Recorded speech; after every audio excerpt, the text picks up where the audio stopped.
So good afternoon to everyone and welcome to this new edition of the Etincelle seminar at CSL Paris. Today we have the pleasure to have Elisa Omodei as our distinguished speaker. I would say a few words. First, welcome Elisa and thanks for accepting the invitation. I would say a few words just to introduce Elisa to who doesn't know her. So Elisa is a physicist. She holds a bachelor in physics in Italy, I guess from Padua first and then Bologna. But then she moved to France, in Paris in particular, the École Normale Supérieure, where she had this PhD course in applied mathematics. And then I guess for a few years, she went on, as a postdoc first in Paris at the Institut des Systèmes Complexes, and then I guess in Spain, Tarragona, before, I guess, if I don't go wrong, before joining UNICEF in the New York City areas. And since, I guess, a couple of years, she actually joined the World Food Program in Rome. So she's an expert in complexity science. Actually, she's now the vice president, secretary of the Complex Systems Society, so very knowledgeable, in that society. And she's working a lot on sustainability and food, using data, to assess the status of food and food production around the floor. But Elisa will tell us more about this. So thanks a lot, Elisa, for being with us, and the floor is yours. Thanks, Vittorio. Thank you very much for your introduction. I'll start sharing my screen. Okay, should be full screen mode. Can you confirm? Perfect. Thank you, Vittorio, for the invitation. Thanks everyone for being here today. As Vittorio mentioned, I work at the UN World Food Program in Rome in the research assessment and monitoring team, where I lead data science work for the hunger monitoring unit. And I'm going to tell you today about our work there on using different sources of data and machine learning and predictive models to specifically to monitor and predict food security. Well, let's start with some numbers. So the fact that we are having this seminar today online instead that in person is a reminder that we live in a rapidly changing world, a world where over 70 million people are forced to leave their homes because of violence and conflict.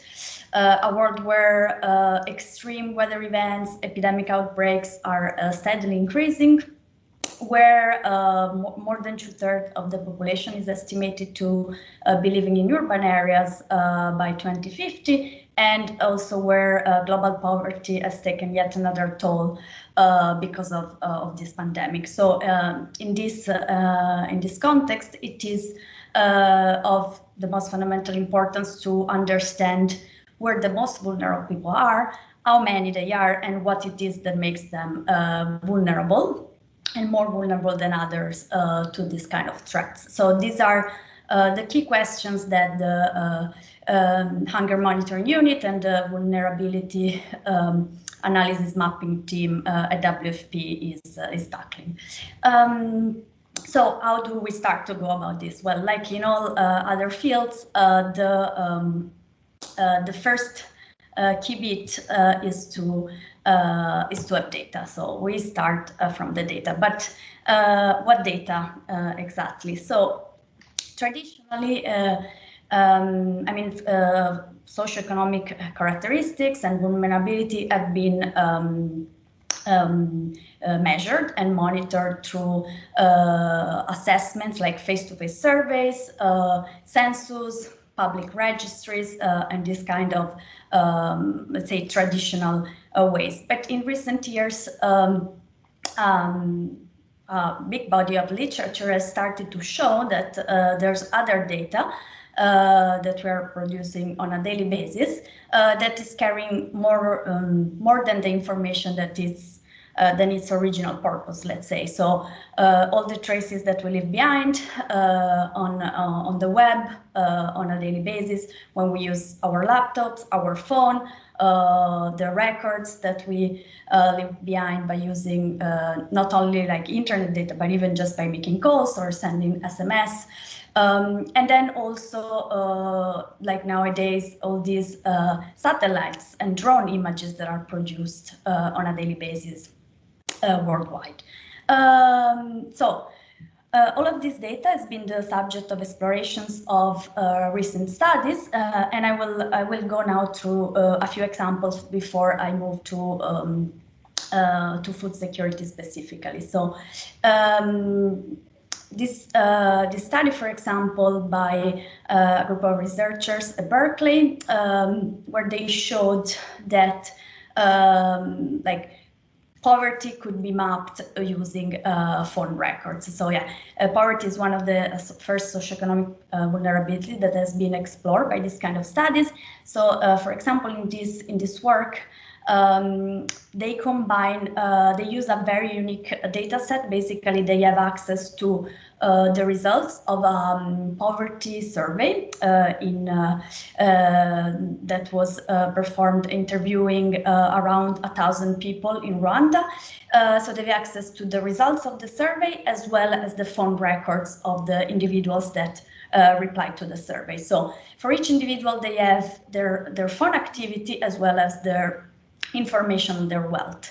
So what they did was to extract from the phone records a lot of a wide set of characteristics such as the volume, the directionality, the extent of calls, the extent of the social networks, the mobility of the users, etc. And from this extensive vector of feature, they were able to infer, like they apply some statistical modeling to infer the wealth of the individuals as measured by the phone surveys and by the poverty survey.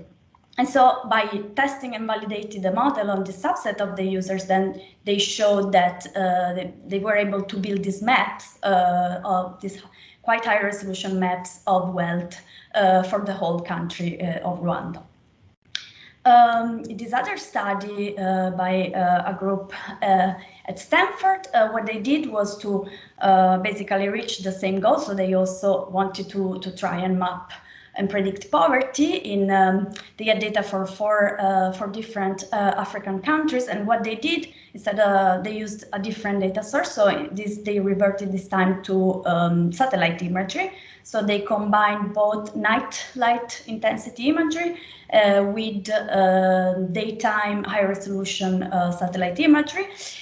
They built a convolutional neural network to extract features from these different kind of images, and then they use these features to basically predict poverty distribution, like poverty levels in these different countries.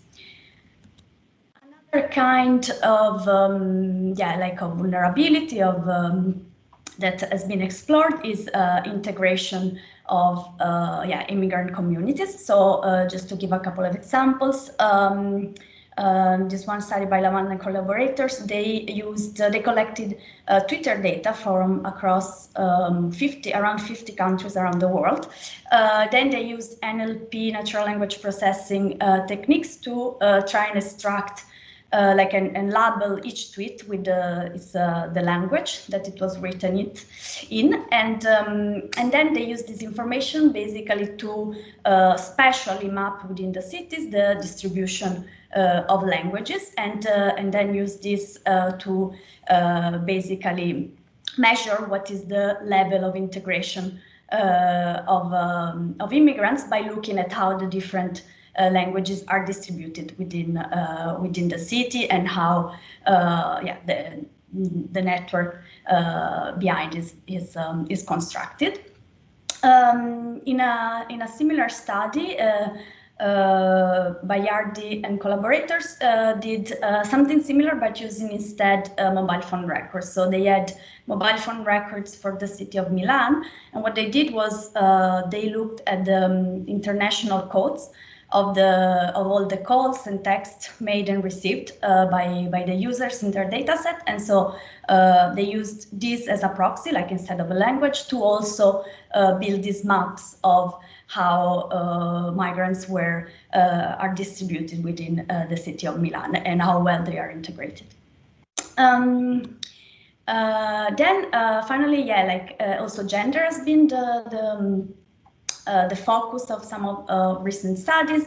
So, for example, a couple of years ago, in this PNAS paper, they mapped the gender activity ratio on Facebook, so showing like what are the countries, like the countries in red, where there's a higher proportion of males on Facebook than females, and vice versa in the lighter blue countries.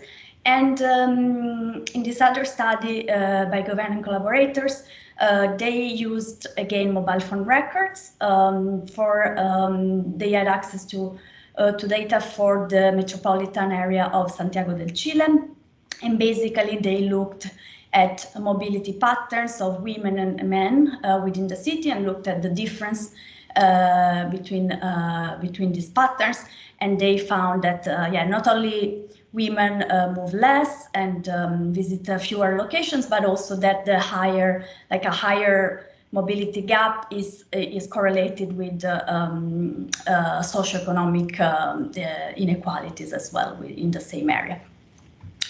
So, just to give a little bit of an overview of what are the kind of vulnerabilities that are being that now we can measure in a more quantitative way, not only from traditional surveys, but also using this new data.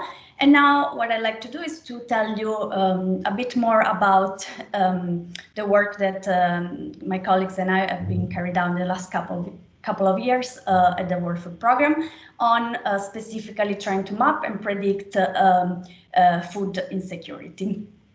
So let's start by defining what food security is. So food security exists when all people at all times have physical and economic access to sufficient, safe and nutritious food. So it's about like if there is food in a given area, but also if people can access it. So if they have the money to buy it, or I mean, in general, if it is available to them. So whenever these conditions are not met, then we say that a given population is food insecure. And this is, like the fighting food insecurity is the main mission of the World Food Programme.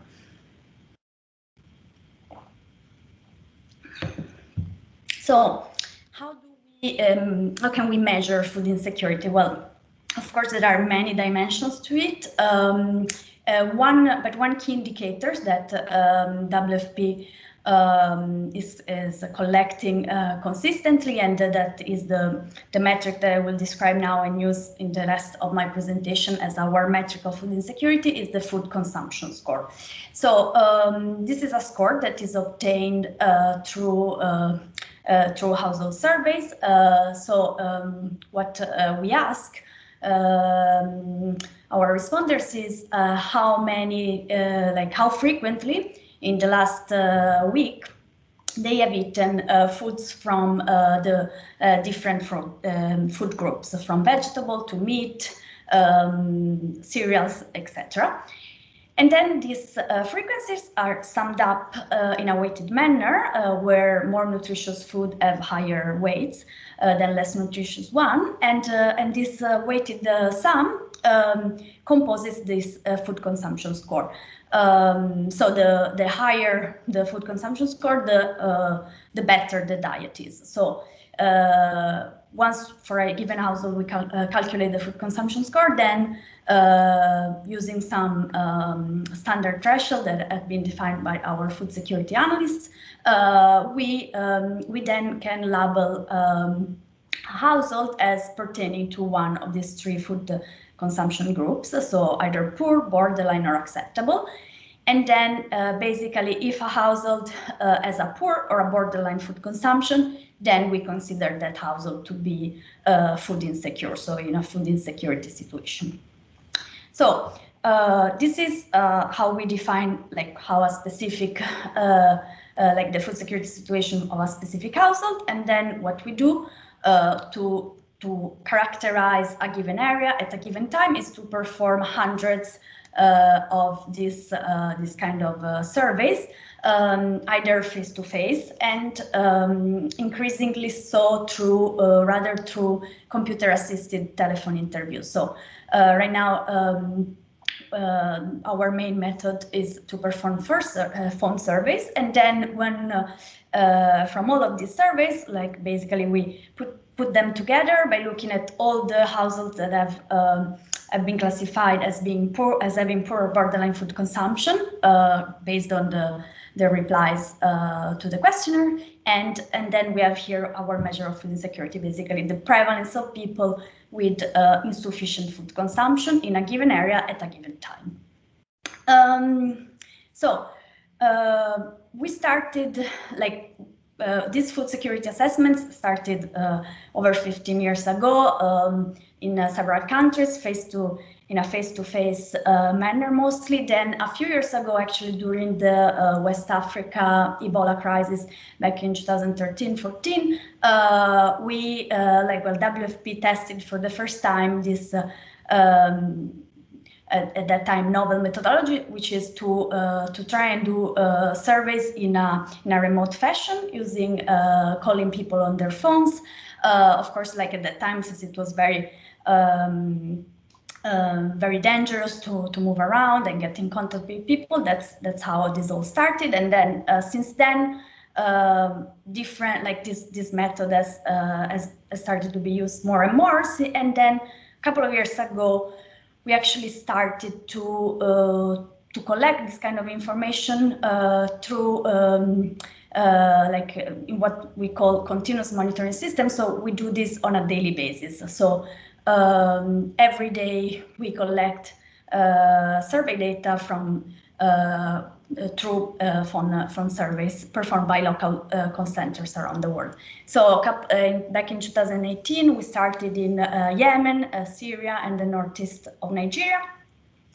And then we expanded to a few more countries in 2019. And then last year with the COVID pandemic, that's where really these systems we were able to scale up all these systems, and we currently are performing data collection in around 38 countries as of today. So, so on the one hand, this is really the main activity that the division, the unit is performing and trying to do it as widely and as frequently as possible. But of course, this is not something that can be done in all places at all times. It's costly, it's time consuming, so there will always be places and periods of time where we won't have this information available firsthand.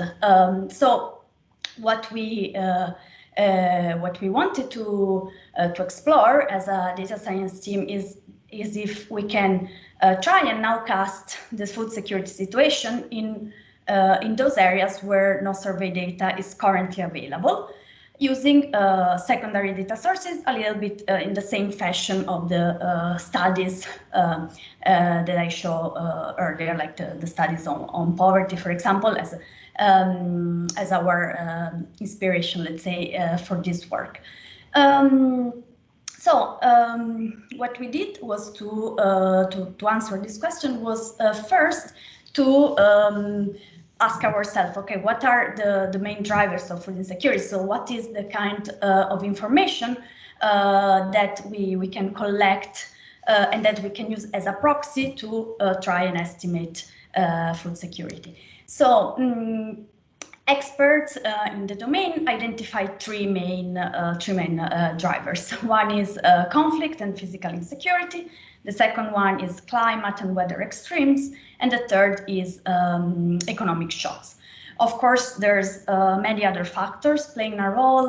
There can be animal diseases like the low-cost crisis that we are currently seeing. There can be known weather-related natural disasters like an earthquake, and then of course health issues such like the current pandemic, which of course has an impact also on the food security situation worldwide. But we started by focusing on these three drivers, and what we did was to try and build as comprehensive as possible data set, historical data set that with information about all of this. So, for example, for conflict, we connect to the ACLED API. So ACLED is a project that each week provides information on conflict events and related fatalities worldwide. Then for what concerns economic indicators, we are using the nightlight intensity images that are also freely available. We use some other data that is collected directly by WFP or FAO on market prices in local markets around the world, on undernourishment, and also on some macroeconomic indicators such as currency exchange and inflation. And then for climate, again, we resort to metrics extracted from satellite imagery, such as rainfall, so how much it rained, and as well as the status of the vegetation in a given area. So from this data set, then we basically built a vector of features for each of the areas where we had a food security estimate. So for each area where for a given time, given period of time, we had an estimate of the prevalence, the percentage of people with insufficient food consumption. And then from that same area in that same time window, we built a vector of feature covering all of these dimensions that I just mentioned. And basically at that time, so now I'm presenting results from around 6 months ago. Of course, like as I was telling you, we're still scaling up all these monitoring systems. So actually, like now the situation has really changed in terms of data availability. So we are, as I speak, like we're actually currently exploring all the new data that came in during these months, and we are retraining our model. So we might actually have, we're looking forward to have like some new results pretty soon. But let me tell you what we have for now. So yeah, so we have used these food security estimates, around 6,000 from areas in over 60 countries, collected during the last 15 years by WFP. And then we, in order to estimate this, to predict our target variable, the prevalence of people with insufficient food consumption, we decide to use a graded boosted decision tree ensemble approach. So XGBoost, it's a state-of-the-art machine learning technique that can be used, yeah, as a regression method to estimate from a vector of features to estimate your target variable, and then by actually cross-validating these machine learning models with all the data that I presented, we obtained a model that is able to explain around 70% of the variation that we see in the prevalence of sufficient food consumption in the countries analyzed. So here I'm just showing a couple of examples of predicted versus actual values in Yemen and Mozambique. This is the model per se, but then how does actually WFP use it in practice? Well, what we did with the broader team, also software engineers, etc. We built this platform, the Hunger Map Live. It's an open website, so hungermap.wfp.org. Anyone can access it, and there we display the food security situation on a daily basis in real time by showing basically all the data that we collect on a daily basis, and for the countries where we're not collecting data, we show the estimates that come out from our machine learning model that I just presented. As you can see, we actually display also like all the data that we collected to build the model. We not only collected it like it's not a data set that we built like for an historical period and that's it. We actually refresh the data on a daily basis through all the APIs, and so the data is kept fresh every day, and that's also how we can generate new predictions on a daily basis.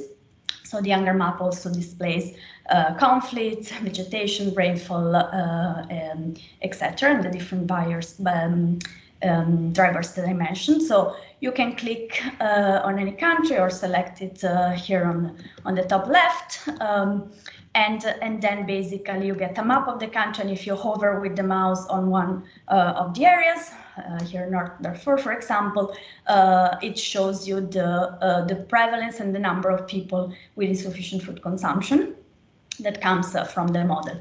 If you were to click, for example, on Yemen, then you would see the same, like a number, like the same metric, but coming from the daily surveys that we perform there. And then, as you can see on the sites, you have some other contextual information to understand what's the situation there. And so this tool, is used by WFP decision makers and managers to be able to get a sense of what the situation is in real time around the world. So this was, let me tell you a little bit about what our next steps will be. One project we are looking forward to start, thanks to a grant from the Global System from Mobile Communication Association, is this project on trying and see if we can use mobile phone data to try and improve the estimates of our model, or first just to see if we can find some correlation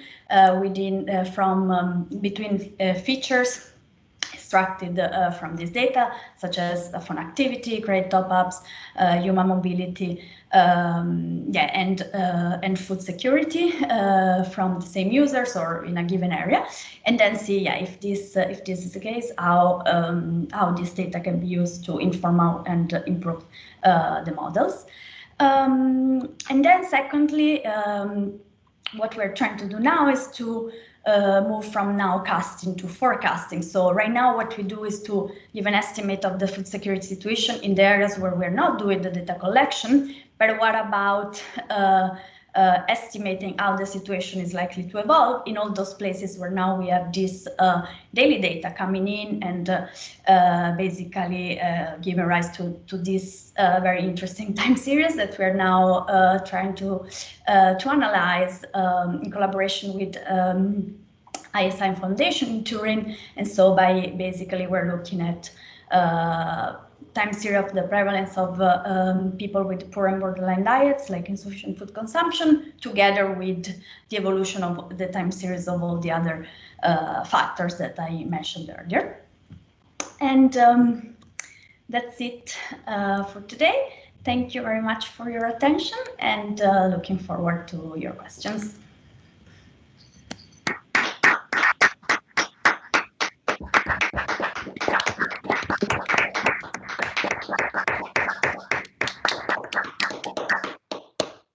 Thanks a lot, Elisa. Very, very interesting. Thanks a lot for this. So before other questions, I wanted to ask you something, on a general level, because you mentioned decision makers. And I was wondering, in which concrete way decision makers either within WFP or outside, thinking about other international organizations, are actually using those data for interventions, for ground interventions? Yeah, yeah. Thanks, Vittorio, for this question. Yeah, indeed. So,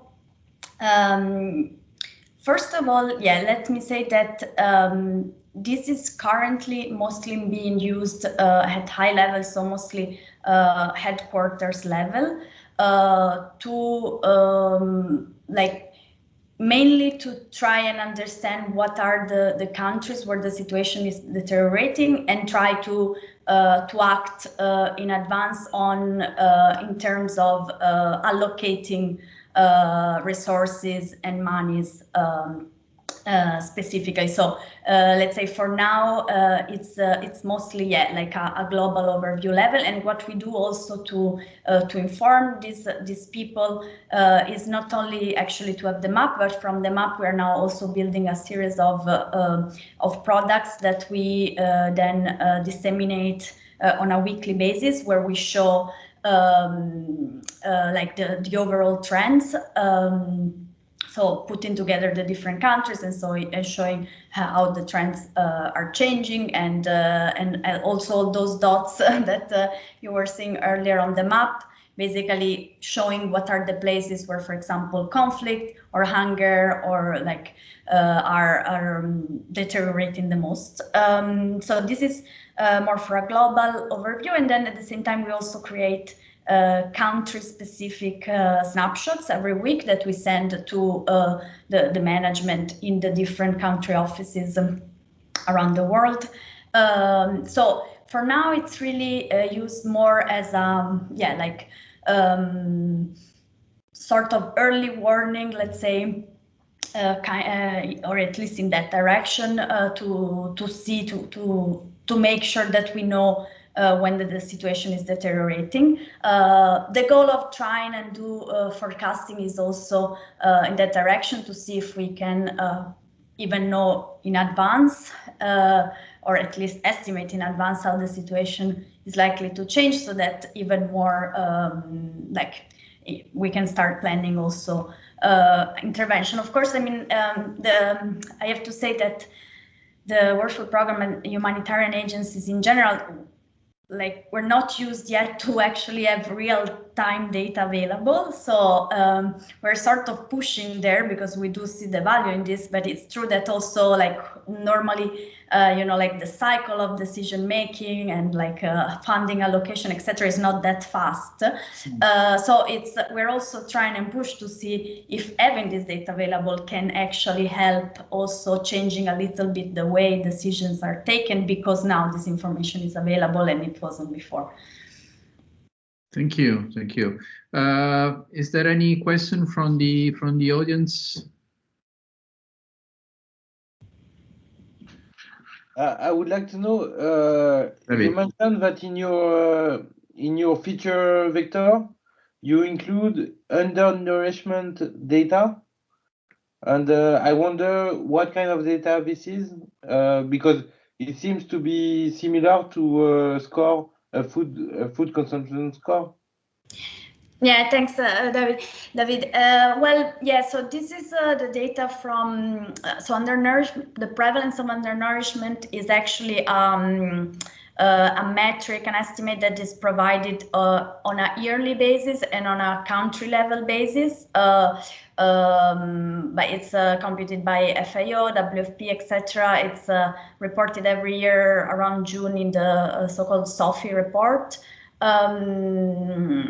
So the status of food, food security and nutrition. So actually, two things. One is that so nutrition, undernourishment, and food security are two, let's say, different characteristics and the dimension, let's say, of hunger. So like you don't really, there's not always a match between the two. But yeah, this anyway, this metric that we use, as I was saying, is like just one value per year per country. So it's something that we insert in the model more as a something that can give a baseline, let's say, for the model, but not really, like something that is able to capture, like more dynamic changes and more specific, like indication for specific areas. So our food prevalence of people with insufficient food consumption, we measured that at the first level administrative unit level in each country, and also with higher temporal frequency. So undernourishment, we use it more as a sort of baseline, or like baseline indicator. Okay, thank you. And also, I wondered if you looked at the resulting trees, how the different features are weighted, and do they have a positive correlation or negative correlation with the score, and etc.? Yeah, we are. We've looked into that, and we're also actually, trying to, like, one of the efforts we're trying to do now is to see how we can de-black-box our approach, because of course, like, since indeed this is meant for decision makers and people working in the humanitarian sector to possibly take decision, or at least to get an idea of the situation. Of course, what they demand, as they should, is that they want to understand how we get these estimates, right? So so we're trying to understand what's the best way to convey what's behind the model. So also trying to see how we can convey what the decision tree is, like what's the importance of each feature.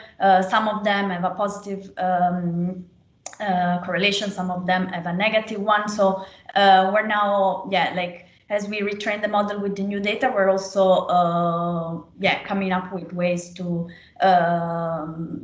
understand and visualize these kind of results, so that people see the estimate, but they also understand where, like, how they are, how they come up, let's say. Okay, thank you very much. There is another question coming up from Alessandro Londei. Alessandro. Yeah, thank you, Vittorio. Elisa, let me thank you for your very interesting talk. I just would like to know in a bit more in detail how you performed the forecasting that you've shown in one of your last slides. What is the technique you implemented? So it's still a work in progress, but we explored a few different things, like also LS, okay, I never remember the acronym, LSTM. Yeah, thanks.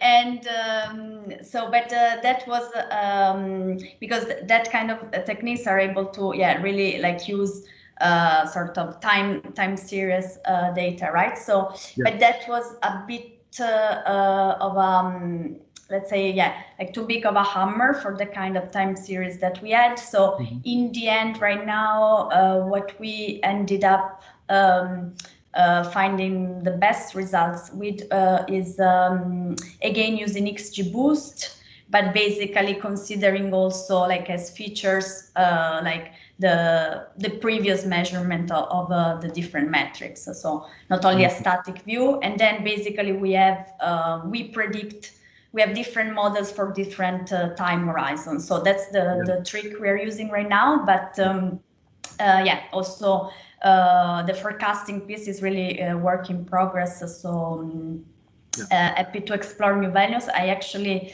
I'm planning to catch up on your talk from last week on YouTube, and I also actually read yours and Vittorio's paper, and I think like it very interesting. I would also be interested to discussing this more with you also, because one of the venues that we are like that would be interesting to explore is like to, right now the idea is to forecast the yeah, like what the situation is likely to evolve, but of course assuming that no intervention is is taken. So if the situation remains the same, that like it remains as is, then this is what we forecast. But of course, the idea of WFP is also to intervene, right? So bringing food, cash, etc., like developing programs. So of course, it would be very interesting to look also into models that can take into account this kind of interventions. No, thank you. What I thought is that it's a very high complex system. So I mean, it's really tricky to approach this task. So thank you very much, and thank you again. Thanks, Alessandro. Any other questions or comments from the audience?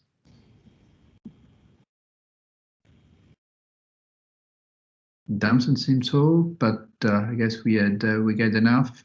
So thanks a lot again, Elisa, for this wonderful presentation. I look forward to collaborating more with the World Food Programme, and I guess there will be more questions also from our sustainability teams. So thanks again for being with us today, and see you soon. Thank you, Vittorio, and thank you, everyone. It was a pleasure. Bye-bye. Bye. Thank you. Bye. Thank you.